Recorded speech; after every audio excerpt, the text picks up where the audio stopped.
ruins them close at home. Lila blooded back and things. But despite of everything, Lila still refused to fit in Lila wear extra layers even in the heat. She wore 2 thin sweaters beneath and the burqa for fighting against the beating at the orphanage.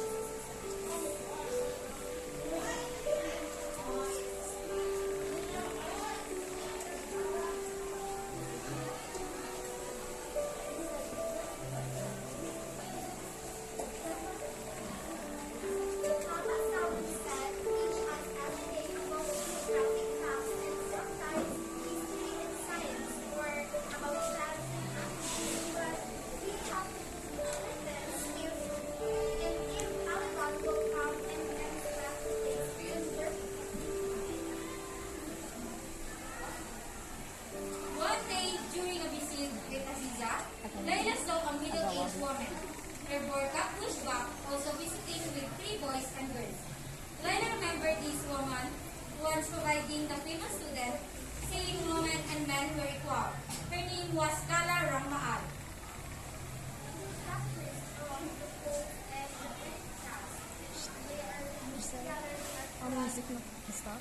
Oh yes, the conversation goes well. On the other hand, Rashid has relented his time waiting as a waste to accompany the 4 of them.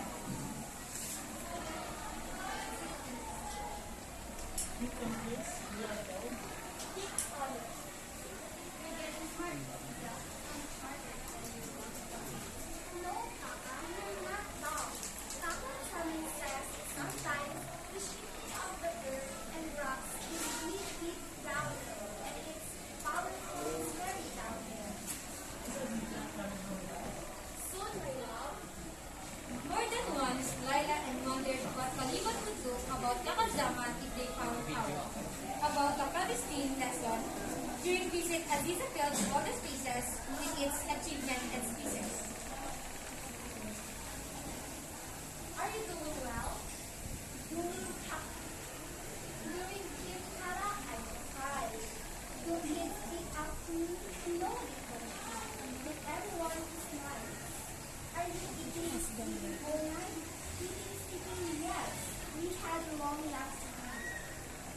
Friday afternoon, they left the orphanage for a short outing and met Rashid, who was waiting for them by the bus stop.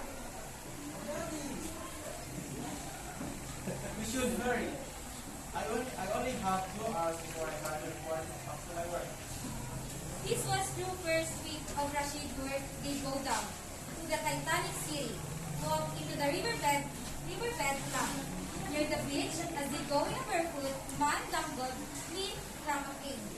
His hair out of his neck bent at the end, and rope from a toy piece between a position coat, vendor and a fake flower stand. Zal might pick out a rubber basketball with a yellow-blue squares.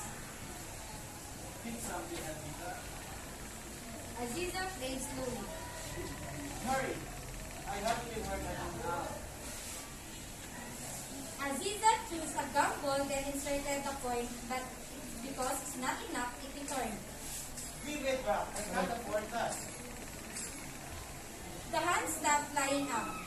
Aziza's face turned heavy. It happened every time, with a Mariam pitching in to take up the chattering. To laugh nervously after Rashid had dropped, left off, and taken a bus to work. Lila watched Aziza wave goodbye and scoffed along the wall in the orphanage. Lila took out of Aziza's shatter. And of what Aziz said, fracture and powerful collision deep down, and now sometimes all we see on the surface is alright too. Okay.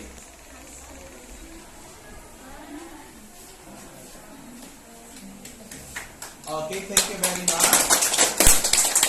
So what's the ending of the story there?